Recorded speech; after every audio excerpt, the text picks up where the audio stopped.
তিনি না বুঝলে বুঝবেন ডাকে। আমাদের চেয়ে তিনি আরো ভালো জানেন আমাদের মনের অবস্থাটা, আমাদের প্রতিটি হৃদস্পন্দনের শিরা উপশিরা দিয়ে রক্তকণিকা কিভাবে প্রবাহিত হচ্ছে এবং লক্ষ কোটি রক্তকণিকার মাঝে কোনো একটা রক্তকণিকা ভুল পথে যাচ্ছে কিনা সেটাও আল্লাহ তাআলা জানেন। আমাদের প্রতিটা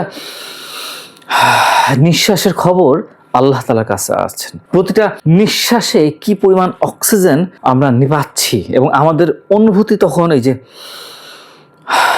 কেমন হচ্ছে এটাও আল্লাহ তাআলা জানেন। আমরা দেহের যে চামড়ার লক্ষ কোটি মাইক্রো অর্গানিক জীব অণুজীব বসবাস করতেছে, আপনারা মাইক্রোস্কোপে দেখতে পারবেন।